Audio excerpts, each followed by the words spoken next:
keajaibanmu di setiap langkah hidupku, penyertaanmu ku rasakan, tak pernah kau tinggalkan ku. Shalom saudara, semakin luar biasa dalam Tuhan, semakin melayani Tuhan, semakin mencintai Tuhan, semakin berdampak. Saudara, kalau saudara lihat di awal tadi ada klip singkat tentang satu buku, itu adalah buku yang saya tulis saudara. Jadi buku ini membahas tentang seluk-beluk indigo, seluk-beluk karunia rohani, juga seluk-beluk dari okultisme. Saudara, kalau saudara ingin membacanya atau saudara berminat dengan buku ini, saudara bisa klik link yang ada di kolom description saudara. Dan semoga buku ini menjadi berkat bagi semua yang membacanya saudara. Saudara, hari ini saya ingin share dengan kita semuanya dari Yeremia pasal 29 saudara. Ayat 1 sampai ayat yang ke-7. Saya akan bacakan untuk kita semuanya. Jadi ini judul perikopnya, surat kiriman kepada orang-orangan buangan di Babel. Beginilah bunyi surat yang dikirim oleh Nabi Yeremia dari Yerusalem kepada tua-tua di antara orang buangan, kepada imam-imam, kepada nabi-nabi, dan kepada seluruh rakyat yang telah diangkut ke dalam pembuangan oleh Nebukadnezar dari Yerusalem ke Babel. Itu terjadi sesudah Raja Yekonya beserta Ibu Suri, pegawai-pegawai istana, pemuka-pemuka Yehuda dan Yerusalem, tukang dan pandai besi telah keluar dari Yerusalem. Surat itu dikirim dengan perantaraan Elasa bin Safan dan Gemaria bin Hilkia yang diutus oleh Sedekia, Raja Yehuda, ke Babel kepada Nebukadnezar, Raja Babel. Bunyinya, beginilah firman Tuhan semesta alam, Allah Israel, kepada semua orang buangan yang diangkut ke dalam pembuangan dari Yerusalem ke Babel. Dirikanlah rumah untuk kamu diami, buatlah kebun untuk kamu nikmati hasilnya. Ambillah istri untuk memperanakkan anak laki-laki dan perempuan. Ambilkanlah istri bagi anakmu laki-laki dan carikanlah suami bagi anakmu perempuan, supaya mereka melahirkan anak laki-laki dan perempuan, agar di sana kamu bertambah banyak dan jangan berkurang. Usahakanlah kesejahteraan kota kemana kamu aku buang, dan berdoalah untuk kota itu kepada Tuhan, sebab kesejahteraannya adalah kesejahteraanmu. Saudara, Yeremia ini menulis sebuah surat bagi orang-orang yang ada di pembuangan di Babel. Jadi memang sebagian ada yang ikut pembuangan, sebagian ada yang ditinggal di Yerusalem, saudara.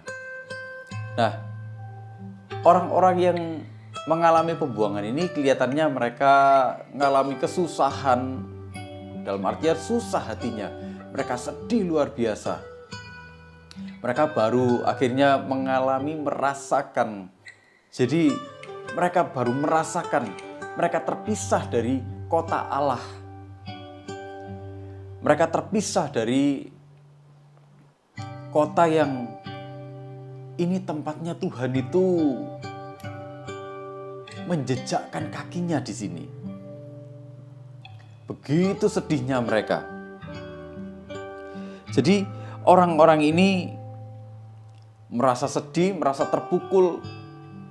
Dan bukan cuma itu saudara, tapi sepertinya mereka ini karena mereka ikut dalam pembuangan dan ada yang nggak ikut pembuangan, mereka yang di dalam pembuangan ini mereka merasa dibedakan dengan saudara-saudaranya yang ada di Yerusalem. Karena mereka ikut dalam pembuangan, mereka merasa aibnya lebih besar daripada mereka yang ada di Yerusalem. Kenapa mereka merasa aibnya lebih besar? Karena mungkin mereka merasa dianggap lebih berdosa dibanding saudara-saudaranya yang ada di Yerusalem. Itulah kenapa mereka merasa sedih, mereka merasa tertekan, hatinya nggak enak, saudara. Akhirnya mereka terpisah. Disinilah mereka merasakan bagaimana rasanya terpisah. Saudara, dulu bangsa ini saudara menyembah berhala, dihukum kembali kepada Tuhan, tapi kembalinya cuma sebentar aja. Jadi bertobatnya ini bertobat yang ya karena mereka butuh pemulihan. Tapi kemudian setelah mereka pulih, mereka ya berbuat dosa lagi. Mereka melakukan hal-hal yang mendukakan Tuhan lagi. Sampai akhirnya puncaknya mereka diangkut ke dalam pembuangan. Dan disitulah mereka merasa sedihnya luar biasa, saudara. Nah, Yeremia menulis surat ini, saudara, untuk menghibur, untuk menguatkan mereka. Bahwa sebenarnya tuh gak ada alasan bagi mereka itu untuk putus asa dari pengharapan mereka kepada Tuhan. Tetaplah berharap kepada Tuhan. Kamu juga gak perlu iri dengan saudara-saudaramu yang ada di Yerusalem.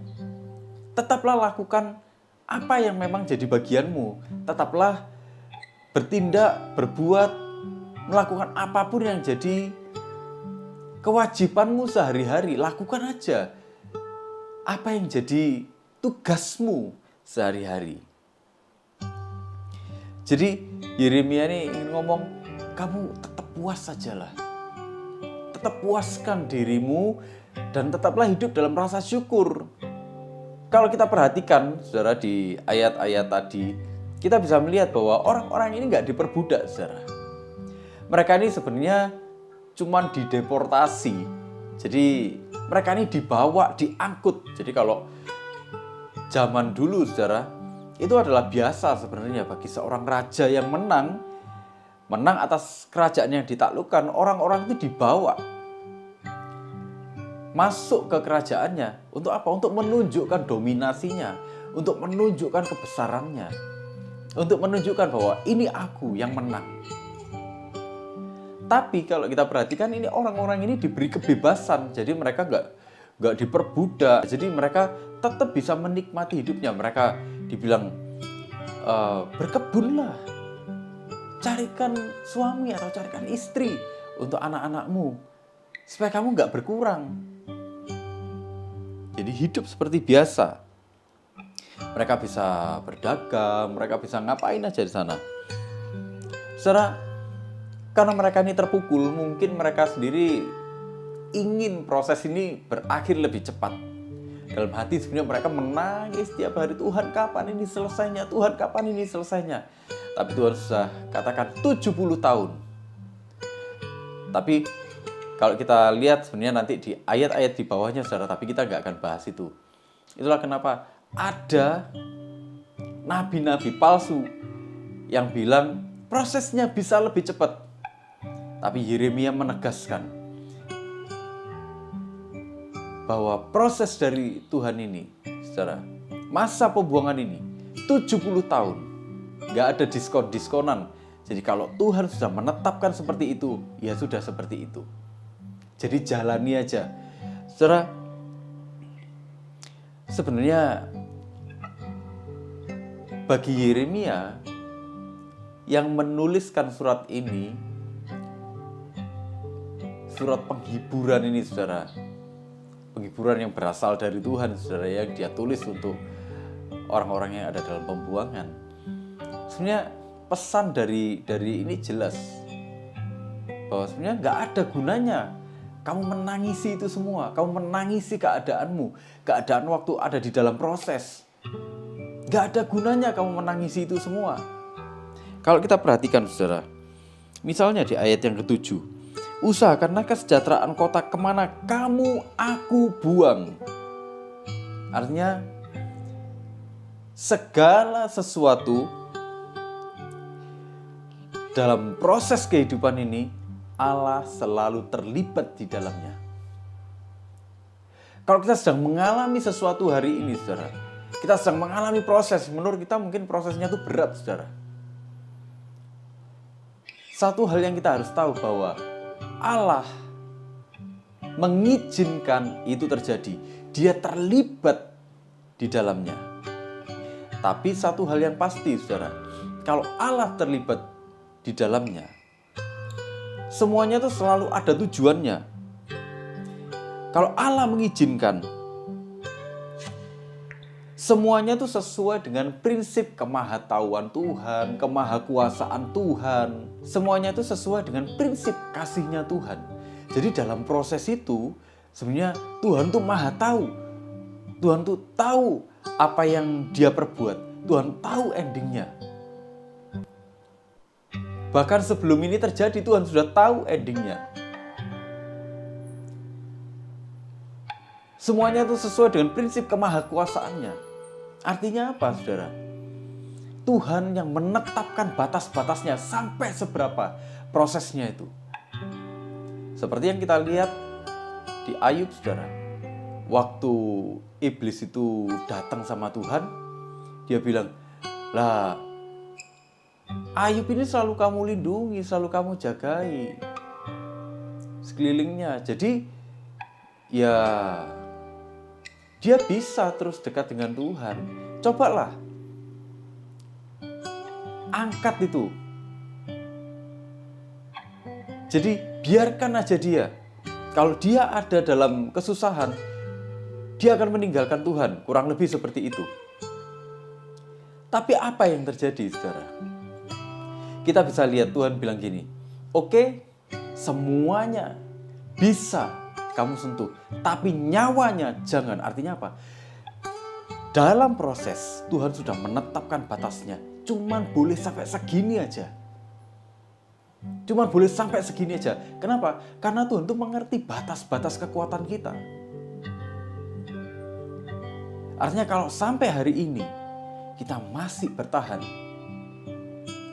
kalau sampai hari ini kita masih bisa berdiri, kita masih bisa bertahan, saudara, semuanya tetap ada dalam perhitungannya Tuhan. Tuhan gak membiarkan penderitaan atau pencobaan itu melebihi kekuatan kita. Tuhan sudah tetapkan batasnya. Hei, kamu gak boleh lebih daripada ini. Sudah cukup, stop sampai di sini. Saudara, bahkan Nebukadnezar ini pun, sekalipun dia kelihatannya tuh menang atas bangsa Israel, menang atas bangsa ini, saudara. Tapi apa yang terjadi? Semuanya Tuhan berikan batas. Itulah kenapa bangsa ini, saudara, orang-orang Yahudi ini, masih bisa mereka bercocok tanam, mereka masih bisa berdagang, mereka masih ada yang bisa kerja di istana, jadi pejabat. Seperti kita lihat, Daniel, Sadrak, Mesak, Abednego, mereka bisa melakukan banyak hal, saudara. Kalau Tuhan itu menyerahkan segala sesuatunya dalam keputusannya manusia, kalau Nebukadnezar itu dibiarkan, udahlah pokoknya nggak ada batasan-batasan dari Tuhan. Apa yang akan terjadi? Mungkin Nebukadnezar pun sudah membinasakan bangsa ini, sudah dibinasakan aja, dihancurkan aja.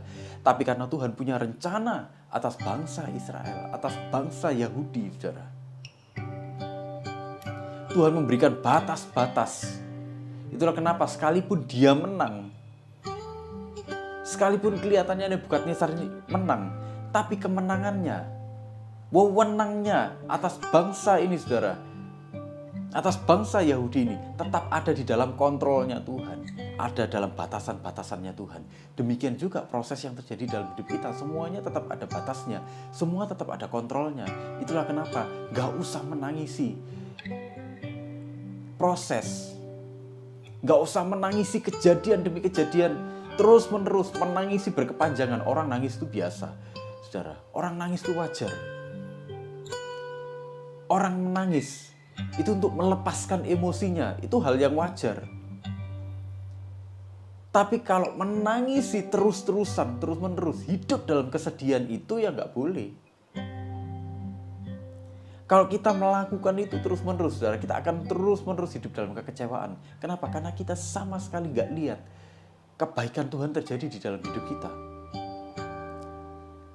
Bangsa Yahudi ini, saudara, kalau mereka ini terus menangisi hidup dalam kesedihan, saudara, mereka nggak akan lihat bagaimana Tuhan itu baik sebenarnya. Mereka masih diberi kesempatan melakukan banyak hal. Itu kebaikan Tuhan kan, saudara. Kalau Tuhan itu nggak baik, ya sudah, mereka dibiarkan aja. Apa yang akan terjadi? Nah itu, saudara. Jadi, saudara, jangan menangisi keadaanmu.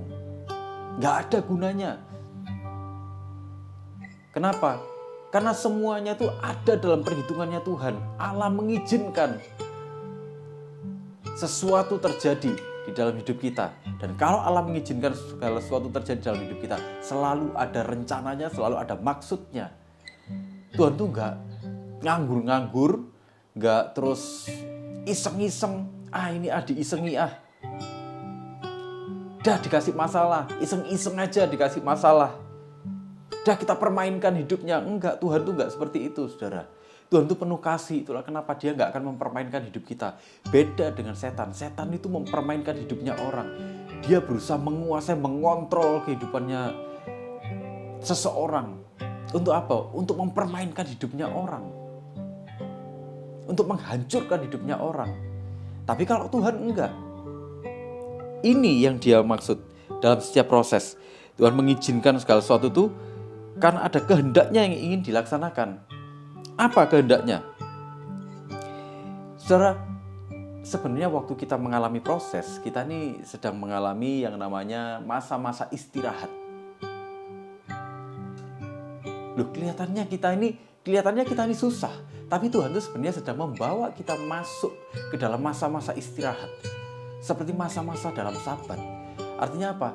Kita selesai, kita duduk, kita diam, kita menikmati Tuhan di situ. Kita selesai dengan urusan-urusan kita. Kita selama ini melupakan Tuhan.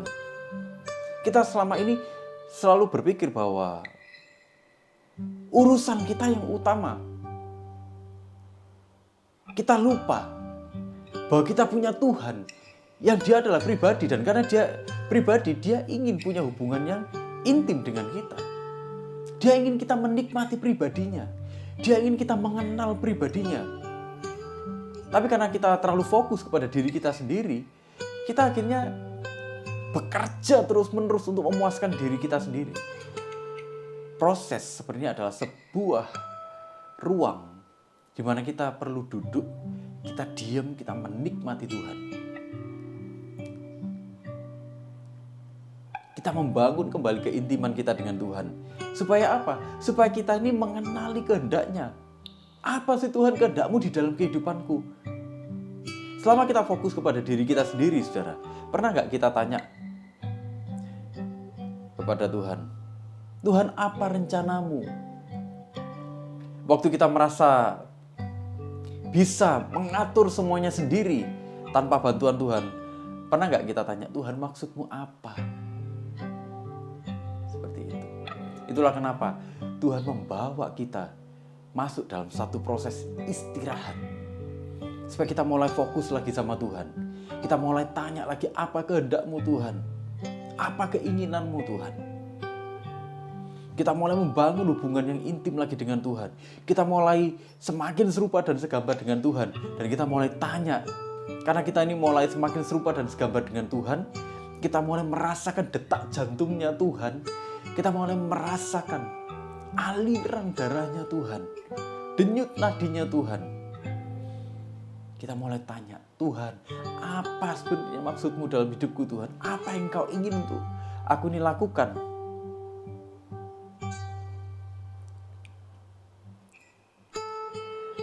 Saudara, justru sebenarnya dalam proses ini, saudara, penyerahan total kita kepada Tuhan itu akan timbul. Kenapa? Ya karena kita makin mengenal Tuhan. Kalau kita ini ngomong, kita ini berserah penuh kepada Tuhan, tapi sebenarnya kita tidak punya pengenalan akan Tuhan. Pengenalan kita tuh sebenarnya semu, saudara. Semu dalam artian gini, nanti waktu kita merasa kita sanggup, kita akan pergi dari Tuhan. Kita akan meninggalkan Dia lagi. Nanti, kalau kita merasa ada yang bisa lebih memuaskan keinginan kita dibandingkan Tuhan, kita akan segera pergi dari Tuhan. Kita nggak mau lagi dekat sama Tuhan. Itulah kenapa penyerahan yang seperti itu sebenarnya semu. Itu penyerahan yang palsu. Tapi penyerahan yang total, itu selalu ada unsur pengenalan akan Tuhan di dalamnya. Kita mengenal siapa Dia. Kenapa kok aku mau berserah kepada Dia? Kenapa kok aku mau mempercayakan hidupku sepenuhnya kepada Dia? Kenapa? Apa sebabnya? Kenapa kok sampai kita ini nggak mau menggantikan Dia dengan yang lain? Apa sebabnya? Padahal ada yang kelihatannya lebih menggiurkan. Tapi kenapa kok kita ini bahkan ketika ada dalam proses yang berat sekalipun, kita tetap mau setia kepada Tuhan? Kenapa? Karena kita mengenali siapa Dia. Itulah baiknya Tuhan, saudara.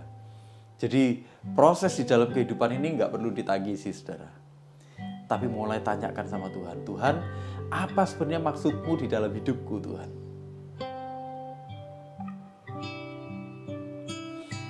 Apa yang sebenarnya Engkau inginkan dari aku secara spesifik, Tuhan? Waktu kita mulai mengarahkan hati kita kembali sama Tuhan, kita mulai berhubungan kembali dengan Tuhan, kita mulai intim dengan Tuhan, mulai tanyakan lagi, apa Tuhan maksud-Mu? Saudara, kalau kita lanjut lagi, saudara ya, di ayat yang ke-5, 6, dan kemudian 7, saya ingin bacakan untuk kita semuanya. Dirikanlah rumah untuk kamu diami, buatlah kebun untuk kamu nikmati hasilnya. Ambillah istri untuk memperanakkan anak laki-laki dan perempuan. Ambilkanlah istri bagi anakmu laki-laki dan carikanlah suami bagi anakmu perempuan, supaya mereka melahirkan anak laki-laki dan perempuan, agar di sana kamu bertambah banyak dan jangan berkurang. Saya sampai di sini dulu, saudara. Saudara, dalam proses yang berat sekalipun, ini orang-orang Yahudi ini, saudara, mereka merasa terpukul sekali. Dan Yeremia memahami itu, apalagi Tuhan. Dia sangat memahami itu. Itulah kenapa Tuhan kasih pesan sama Yeremia untuk disampaikan bagi bangsa ini, saudara. Jadi, sekalipun kelihatannya itu berat, gak usah ditangisi. Gak usah hidup dalam kesedihan yang berlarut-larut. Hiduplah yang wajar aja. Hiduplah wajar. Hiduplah normal.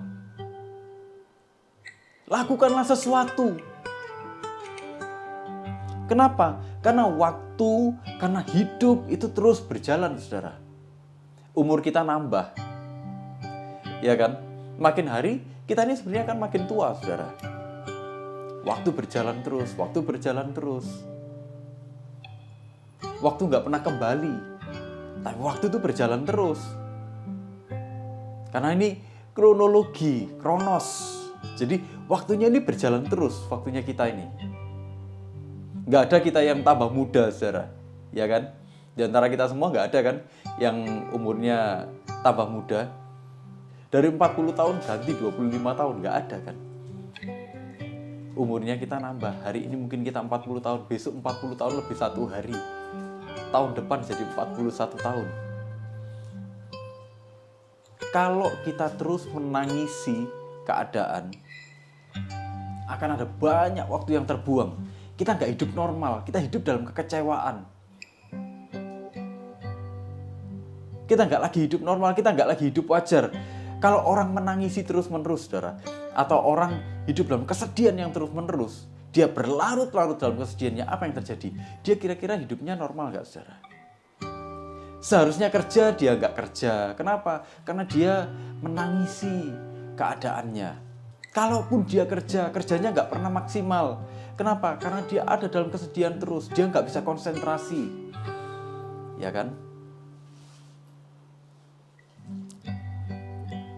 Menikmati proses secara wajar itu artinya tetap melakukan apa yang seharusnya dilakukan. Kalau kita seorang kepala rumah tangga, kita harus tetap bekerja secara normal. Kita tetap harus memperjuangkan keluarga kita. Karena ada istri, ada anak-anak yang mereka butuh diperjuangkan. Kalau kita ini seorang pelajar, mahasiswa mungkin, sekalipun kita ada dalam proses yang berat, tetap lakukan yang terbaik dalam studimu. Kalau kita bekerja, lakukan yang terbaik dalam pekerjaan demi pekerjaan. Segala sesuatu itu pasti ada waktunya. Tuhan membuat segala sesuatu indah pada waktunya. Kita nggak tahu kapan ada terobosan. Kita nggak akan pernah tahu. Tapi kalau kita nggak mempersiapkan diri dengan baik, saudara, kesempatan yang datang kita nggak akan pernah bisa menyambut kesempatan itu. Kenapa? Karena kita terlalu larut dengan kesedihan. Itulah kenapa Tuhan berbicara melalui Yeremia di sini. Udahlah, hidup normal aja kamu. Nikmati. Tetaplah merasa puas di sana. Karena Tuhan tuh nggak pernah membiarkan anak-anaknya tuh sendirian melewati proses dalam kehidupan. Secara posisi kita dalam proses itu bukan menangisi, tapi juga bukan cuma menikmati. Tapi posisi kita dalam proses ini ada tanggung jawab yang tetap harus kita pikul. Kalau kita ngerti bahwa Tuhan menyertai dalam setiap proses, ada kemahatauan Tuhan di dalam proses hidup kita, ada kemahakuasaan Tuhan dalam proses kita, ada kasih Tuhan di dalam proses hidup kita, kita akan ngerti bahwa gak ada yang perlu kita takutkan, gak ada yang perlu kita cemaskan. Tuhan mengawal setiap proses. Dan kita gak akan pernah kecewa. Saya akan lanjut di ayat yang ke-7, saudara. Usahakanlah kesejahteraan kota kemana kamu aku buang, dan berdoalah untuk kota itu kepada Tuhan, sebab kesejahteraannya adalah kesejahteraanmu. Saudara, jangan menangisi keadaan. Hiduplah sewajarnya. Kalau kita salah ya kita koreksi, saudara. Tuhan, apa salahku? Tuhan kasih aku kekuatan untuk bertobat, untuk kembali pada jalan. Kemudian tetap lakukan semuanya seperti biasa, tetap lakukan tanggung jawab kita. Tapi nggak cuma berhenti sampai di situ, saudara. Ini ya, Tuhan ini malah mendorong bangsa ini, mendorong orang-orang Yahudi yang ada dalam pembuangan ini, saudara. Mereka didorong untuk apa? Dibilang, usahakanlah kesejahteraan kota kemana kamu aku buang. Usahakanlah, artinya apa? Usahakan ini berbicara tentang mencari dengan penuh perhatian. Dan ini dilakukan terus-menerus. Apa yang aku bisa lakukan untuk kota ini? Jadi kalau mereka hidup di Babel waktu itu, apa yang aku bisa lakukan untuk kemajuannya Babel? Apa yang bisa aku lakukan supaya Babel ini sejahtera? Apa yang bisa aku lakukan supaya ada damai, supaya ada kestabilan dalam kehidupan di Babel ini? Supaya masyarakatnya juga menikmati kestabilan, masyarakatnya menikmati kebaikan. Apa yang harus aku lakukan? Jadi ini Tuhan tuh mendorong, ayo kamu harus berpikir, ayo kamu harus berkarya. Jangan mentang-mentang ada dalam proses, kita merasa sedang ada dalam proses Tuhan, terus kita cuman bisanya nangis-nangis, saudara, nggak melakukan apa-apa. Atau kita sudah nggak nangis-nangis ya, kita mulai hidup sewajarnya, kita mulai hidup normal, tapi cuman sampai di situ aja, melakukan aja apa yang jadi kewajiban, cuman itu aja, enggak. Tuhan gak mau cuma sampai di situ, saudara. Tuhan ingin kita berkarya. Apa yang bisa kamu lakukan untuk sekelilingmu? Bagaimana engkau bisa berdampak? Cari itu terus-menerus. Lihat dengan jeli, lihat dengan teliti apa kebutuhan orang-orang di sekelilingmu, apa yang kamu bisa lakukan supaya kamu berguna, supaya kamu bermanfaat untuk orang-orang di sekelilingmu. Di situ kamu akan jadi berkat. Di situ Tuhan akan menyatakan tangannya atasmu, memimpin hidupmu, supaya hidupmu itu memberkati orang lain. Bukan cuma di situ, saudara, tanggung jawabnya, tapi berdoalah. Berdoalah ini bersyafaatlah. Karena orang Yahudi ini hidup di Babel, bawa Babel itu dalam doamu, wakili mereka. Dalam doa-doamu, bawa mereka di hadapan Tuhan dalam doa-doamu, wakili mereka. Pikirkan mereka. Nah, kalau kita sudah berpikir soal bagaimana memberkati sekeliling kita, bagaimana kita membawa sekeliling kita dalam doa-doa kita, pelan tapi pasti Tuhan akan bukakan apa yang bisa kita lakukan. Hal-hal yang berguna. Bukan cuma nangis, bukan cuma melakukan hal-hal yang sifatnya rutinitas saja atau kewajiban, enggak. Tapi Tuhan ingin kita berkarya. Bukan cuma berkarya, tapi membawa hatinya Tuhan. Bagi kota kita, bagi bangsa kita. Kalau kita hidup di Indonesia, kita memikirkan apa yang bisa kita lakukan, sumbangsi apa yang bisa kita berikan untuk bangsa ini. Kalau kita hidup di kota Surabaya, mungkin Bandung, mungkin Jakarta, Semarang, mungkin di Jogja, mungkin di Bali, di Denpasar.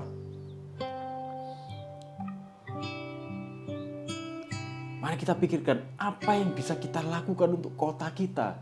Kalau kita hidup di dalam lingkungan sekeliling kita, sekeliling rumah kita mungkin. Apa yang bisa aku lakukan? Apa sumbangsi apa yang bisa aku berikan?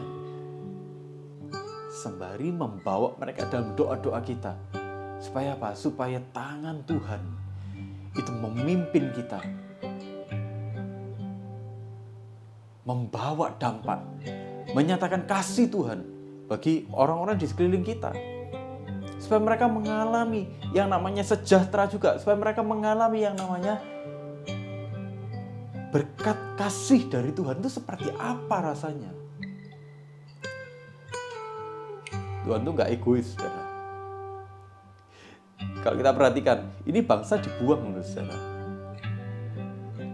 Diangkut sama Nebukadnezar, tapi Tuhan itu malah bilang, berkaryalah kamu di sana, berkati di sana. Saudara, pernah gak kita berpikir, bahkan dalam pergumulan kita ini, saudara, apa sih yang bisa kita lakukan untuk sekeliling kita? Pernah nggak kita berpikir seperti itu, saudara? Apa kita cuma asik dengan pergumulan demi pergumulan? Saudara, orang-orang Yahudi ini juga nggak berpikir untuk memberontak. Tuhan juga nggak memprovokasi mereka, ayo kamu berontak sama Nebukadnezar, kamu berontak sama penguasa-penguasa. Enggak, kita nggak lihat Tuhan itu memprovokasi atau memerintahkan seperti itu.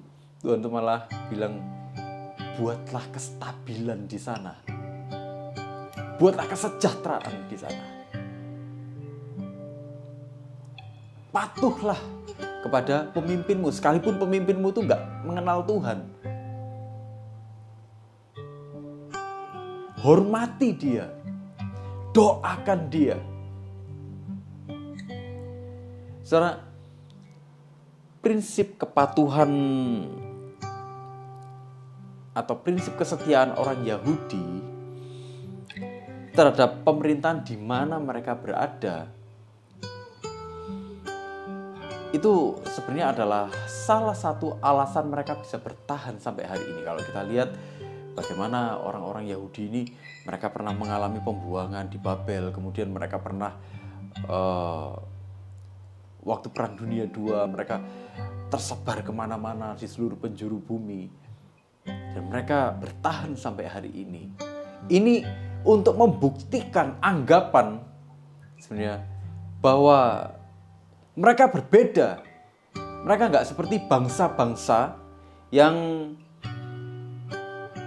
kalau mereka diangkut, mereka punya potensi untuk memberontak. Jadi pandangan tentang orang buangan itu salah. Mereka membuktikan itu. Pandangan tentang orang buangan itu salah. Kita nggak memberontak kok. Kita malah mengusahakan yang terbaik. Kita malah mengusahakan kestabilan di sini, mengusahakan kesejahteraan. Waktu kita hidup baik di dalam proses, kita ini akan menjadi orang-orang yang berguna, orang-orang yang bermanfaat, orang-orang yang menghasilkan kebaikan bagi sekeliling kita, saudara. Menghasilkan kebaikan bagi kota kita, bagi bangsa kita.